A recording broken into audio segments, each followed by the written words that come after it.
Hello and welcome to Economic Forum, where we discuss various issues affecting our economy in Zimbabwe. These range from issues to do with agriculture, mining, the environment, the economy, and many other aspects. We bring them here to Economic Forum in order to see how they are impacting on the general economy of Zimbabwe. My name is John Masugu. Recently, we've been talking a lot about devolution. The devolution agenda is there with us, and we've even discussed with the ministers, the provincial ministers, to see what their plans are. We now want to look at the implementation of those plans to see how they are progressing, how the provinces are actually being uplifted because of devolution. And today we are going to be looking at Mashonaland West Province. We are delighted to be hosting the Secretary for Provincial Affairs for Mashonaland West Province, and that's Mr. Josephat Jaji. Mr. Jaji, welcome to Economic Forum. Thank you very much for inviting me to this forum. You are very busy. Yes. With what you planned. Yes. Probably you can start from what exactly you planned in summary, and then we go straight into the implementation. Our planning as Mashonaland West Province is guided by our Vision 2030 and DS1, and then we have a provincial economic development plan that we are implementing. And as you rightfully said, we in Mash West, our economy is actually anchored on agriculture, mining, tourism, manufacturing, and electricity generation. And so whatever targets we set will be around those, because that's where we have a comparative advantage. We have different forums that we do in order to see whether we are catching up with what we had planned. For instance, in agriculture, we had planned to plant over 587 hectares of cropping, but during the first quarter, we managed to achieve 573. In fact, that's by the end of the first quarter, the whole summer season cropping would have come to an end. So we achieved 97.6% of our targets. And we think it's good, because comparing it to what we did last year when we had the drought, this is a very big achievement. In terms of mining, during the first quarter in gold production, we had 1096 kgs of gold, 40,000 metric tons of chrome, and also 1968 metric tons of platinum metal, group of metals, which we call PGM. So that's an achievement. In terms of tourism, in one of our districts, Kariba, we have an upcoming company which is actually establishing a conference center. So it's a plus on our side during the first quarter. If we go to other areas in terms of electricity generation, if you go to Chegutu, we have Selu solar grid. So in terms of that kind of investment, that's one thing that we have done during the first quarter, and we are waiting for its commissioning. And a lot other investors are coming to do solar grid. In fact, in Urungwe, we also have got a mini grid, which is also almost awaiting commissioning. So those are pluses that we are coming during the first quarter. And during the first quarter, there is this 8.0 road development programs. These road programs are also being implemented in Mashonaland West Province. In particular, I would like to mention the village business units.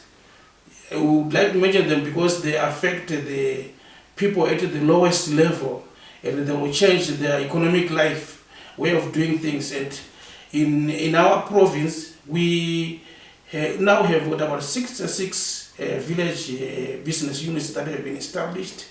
39 are almost functional and at different phases of development. And we think if they become successful throughout the whole province, I think that will be a plus. It will change the lives of the people at that level. We also, during the same, if you go to mining, we are formalizing artisanal mining. During the first quarter, our aim was to ensure that we quite formalize a lot of artisanal miners.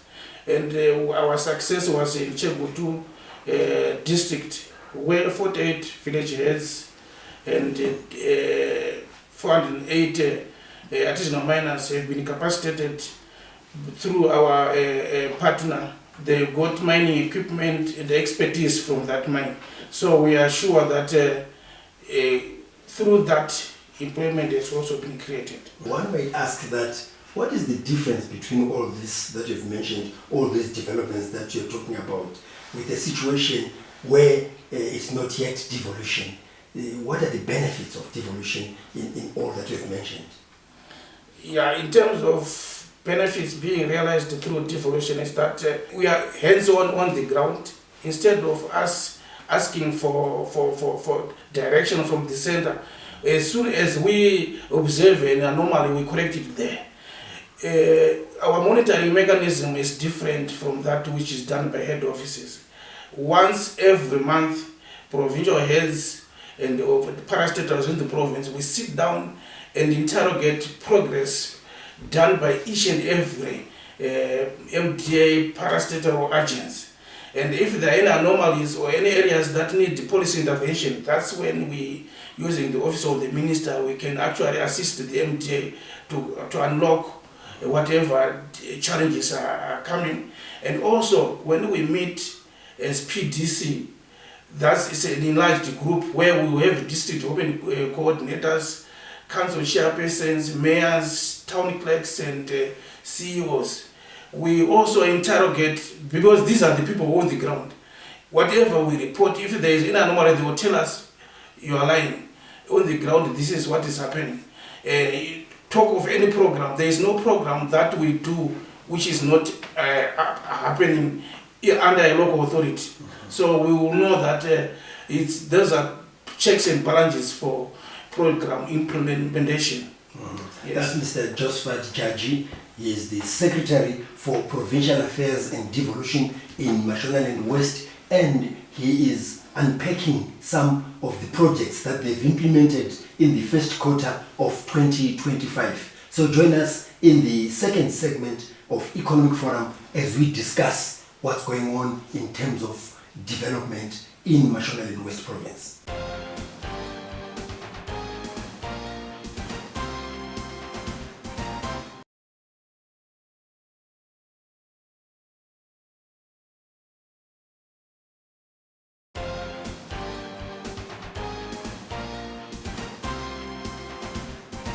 We've heard a lot from Mr. Josephat Jaji, who is the Secretary for Provincial Affairs and Devolution in Mashonaland West Province, in terms of the developments that have happened in agriculture, infrastructure, development, and mining.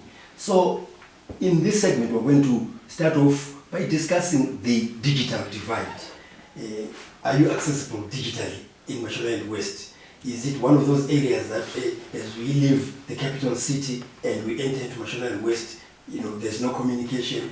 Where are you and what are you doing to improve your digital economy so that it's also infused into the things that you're mentioning? In some of our remote districts like Kariba, Urungwe, and Makonde, they have challenges in connectivity, but the rest, they are okay. What we are trying to do is going the digital way. In Mash West, we have Midlands State University, which is in conjunction with OTRAS. They are coming to carry out a research where we want to assess the level of digital literacy in the province. When we get results from there, that's how we can now positively strategize on how to move forward. But currently, that's the situation where there are areas that need base stations in order to improve connectivity. We have a local radio in Chinhoyi. It's actually reaching out to all the 7 districts of the province.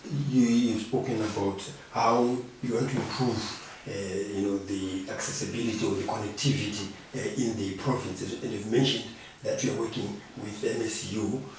Tell us about how you are innovating using the local institutions like CAT, Chinoi, University of Technology and others. Okay, what we do is using the Chinoi and also our local radio in Chinoi. We actually have programs that run with those radio stations. For instance, on drug and substance abuse, we use them so that we reach the outskirts districts. Now, regarding the digital economy, how have you involved the citizens? How have you prepared them to be actually global citizens and benefit, from the digital development so that they can do business? Okay, in our province, people or the villagers are ready for it. In fact, the minister responsible for ICT has already launched this program in our province in Karoi. So what remains is actually the implementation, but the launching was done in the province. Mm-hmm. Yes. As we talk about innovation, you also obviously are tapping into what is coming out of your local institutions. How are you working with them, and what projects are you looking at in this quarter? As you are aware that they have an innovation hub, there are projects that are continuous at the university. That's like Chinoi University. Yes, Chinoi University. Yeah. We have the artificial insemination program where they are working with the communities. Communities bring their cattle there for insemination, and the people are benefiting. They have a milking project at the Cat University. So those are some of the innovations that we are doing, and in fact they also manufacture stock feed at Cat University. So our communities are benefiting from that. Mm-hmm. But how are you instilling this culture of innovation in general around the province, so that at the end of the day it's well embraced and it's useful in all these development projects that we're talking about under devolution? In fact, like I said before, we have structures that go down to districts, and whatever policy is coming from government, when it comes to implementation, we ensure that the level of participation at a grassroots level is very high through the district development committees as well as the local authorities, who we think should be very active participant, especially when we talk of the village business units. This is where we see the majority of our people participating, because once you get to the village, it means everyone is now participating in development. Using the lower tier structures of government, the local authorities, village development committees, where we involve everyone, every villager is actually participating. And this we are taking from the HE's mantra, where he says no one should be left behind, no place should be left behind. So using that concept, we are making sure that whatever policy is coming from government is getting down to the grassroots. Let's talk about return on investment. And when we're looking at investment, we're talking about locals, that is Zimbabweans, from the province investing in their province, as well as those who you lure from the diaspora, as well as for foreign countries. Let's see how it is happening in Mashonaland West Province. During the first quarter, the number of investors came in. In fact, we recorded 16 during the first quarter, but they are at different levels. I can talk of the local investors who are investing in tourism. In agriculture, I said, as we try to implement a government program of Fumvudza and so forth, we are seeing returns in crop production, and we remain at the top in terms of crop production, and as the number of people engaging in Fumvudza is increasing, and the farmers are investing in farming wheat, so that's part of the returns that are coming through in local investment. That's Mr. Joseph Jaji. He's the Secretary for Provincial Affairs and Devolution in Mashonaland West Province. And we're just talking about local investments. We also want to hear about investment by the diaspora as well as other countries. So join us in the third and final segment of Economic Forum.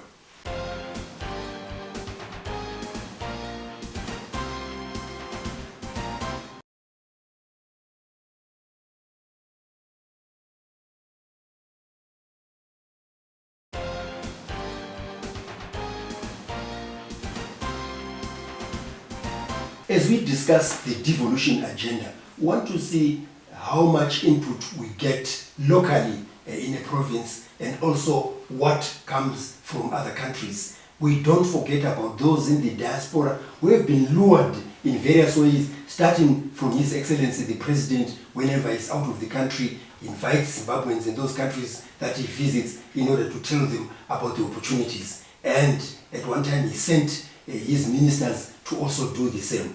How is it working out in Mashonaland West Province, Mr. Jaji, especially those who are outside, but they are saying, okay, we're born and bred in Mashonaland West Province, we are going to put this and that. We have people from the diaspora who are coming in to invest in the country.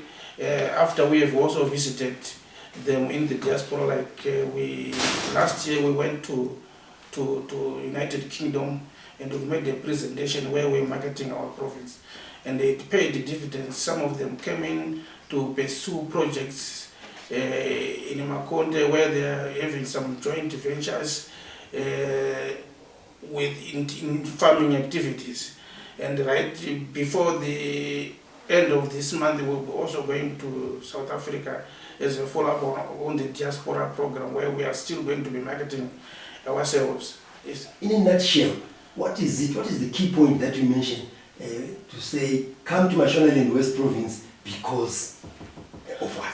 Okay, Mashonaland West Province, we have a comparative advantage of having very rich soils. Not only rich, we have vast land. In fact, we have the highest number of water bodies in the country, 240. We have the highest number of grain silos that are there.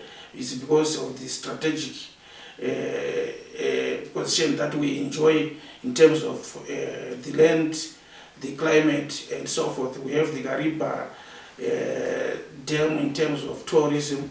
We have mana pools. Now, while we discuss economic development under devolution, we also should not lose sight of the social services that you provide citizens within the province. Let's look at those, and also we'll look at education and health, because they also contribute to economic development, social services.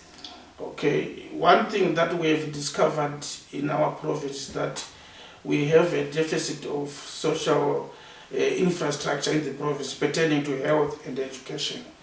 It is against that background that you see a lot of our schools are satellite schools in the remote districts. They are not registered. And when they are not registered, it means you cannot attract good teachers. And if there is no good infrastructure, it also means you cannot have a good teacher there. It will lead to poor pass rate or zero pass rates in some instances. So our policy was to ensure that no one is left behind. So we would positively want to involve ourselves in those districts where we shall lagging behind, so that they are not left behind. For instance, in Kariba district, when we discovered that this is what was happening, the office of the minister intervened by actually sitting down with the local authority and the district development committee there,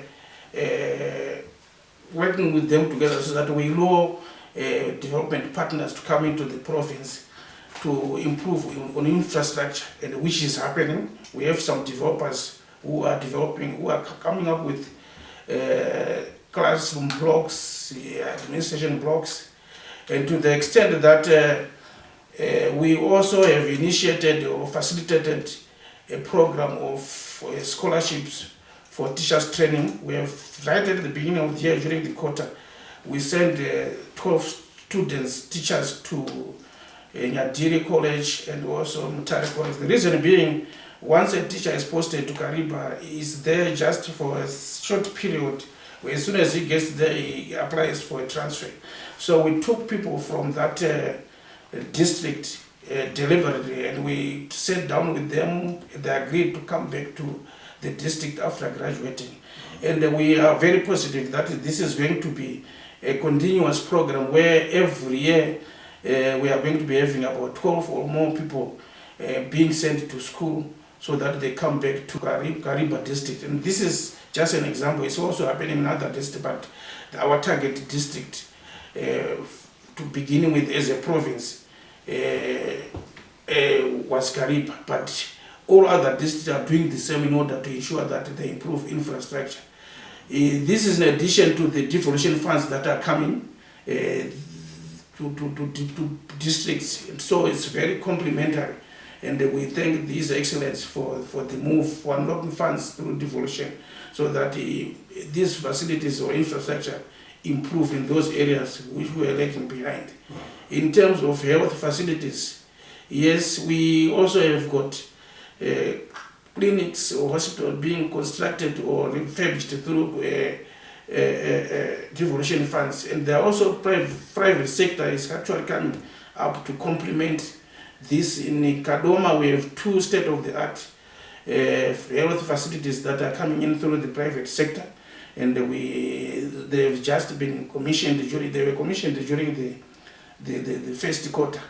There are other government programs like AMTA, which is assisted medical treatment orders that are assisting the vulnerable people. We thank the government for that. There is also the BEAM program, which has always been there. The province is also benefiting out of that program. In short, when you look at all these things, you just highlight how you have succeeded in implementing development projects in Mashonaland West in the first quarter of 2025. Notwithstanding the fact that during the first quarter you don't receive everything that you want, but within our limits, I think we have managed to meet some targets, and in some cases surpass some targets with the resources that we got. And some of those targets were met through the private sector and development partners. So we think we are doing, in fact, the people are appreciating the reason for establishing or for devolving to provinces and districts. That's Mr. Josephat Takundiwa Jaji, who is the Secretary for Provincial Affairs and Devolution in Mashonaland West Province. You've heard that they have hit the ground running in terms of all those plans we discussed with the Provincial Minister, as well as what we've been discussing here with him. If you would like to get in touch with us about some of these issues we discussed here and those which have been discussed in the past, you can do so on the numbers that are showing on your screen. You can also engage with us, as well as our guests like Mr. Jaji here, about issues that we discuss by getting in touch with us through our social media platforms, which again are showing on your screen. If you have missed some of the episodes of Economic Forum, you can watch them on our YouTube channel, which is Economic Forum Zimbabwe. So on behalf of Mr. Jaji and the production crew of Economic Forum, this is John Masu wishing you happy viewing.